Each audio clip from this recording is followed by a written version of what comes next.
Des chantiers presque partout. La ville de Mbuji-Mayi n'avait jamais connu les travaux de cette envergure. Le projet Tile-Gelou a quadrillé le chef-lieu de Kasaï oriental en vue de moderniser sa voirie. Des travaux non seulement qui évoluent à un rythme soutenu, mais aussi qui suscitent la joie des Mbuji-Maïens. Reportage de Franck Mambi. La ville de Mbuji-Mayi est en voie de devenir une agglomération moderne disposant d'une voirie digne de ce nom. Mais en attendant, et pour la première fois dans son histoire, le chef-lieu du Kasaï oriental est un grand chantier à la faveur du projet Tile-Gelou. Les ouvrages d'assainissement en cours de construction dans cette partie du pays le démontrent à suffisance. Sur l'avenue Lusambo, pour commencer, artère qui mène à l'aéroport, les ouvrages de drainage sont presque tous finis.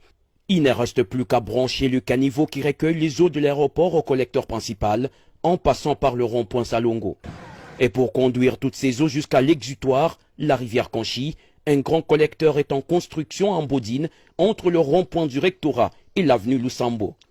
Tous les paramètres issus des études topographiques sont pris en compte afin que cet ouvrage joue valablement son rôle et soulage définitivement les habitants en aval de l'avenue Mbuji-Mayi. Pendant ce temps, sur l'avenue de l'Université, Crekset s'attelle à relier le caniveau nouvellement construit à l'ancien réseau de drainage sur Odia David. Cette avenue, tout comme celle de Munkamba, sont coupées par des traversées pouvant faciliter l'évacuation des eaux jusqu'au collecteur principal au-delà du rond-point de l'université.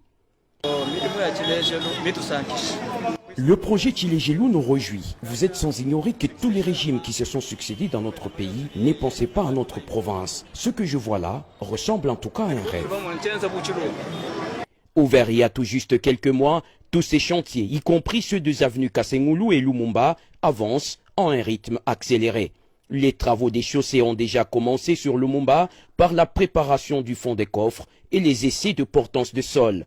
Non loin de là, le boulevard Laurent Désiré Kabila reçoit aussi sa cure d'assainissement. Élargissement du collecteur principal, remplacement des bus défectueuses et les eaux orientées vers le quartier Bobo. Des travaux qui ne manquent pas d'écho au sein de la population. Ça me donne de la joie parce que quand on va comme ça, les chantiers de Tile-Gelou, ça donne du courage, ça donne même le courage d'appuyer notre président de la République. Comme il y a d'autres personnes qui disaient que non, le président nous a laissé, mais le président n'a pas laissé Mbuji-Mayi. Le travail est en train de se faire en Mbuji-Mayi.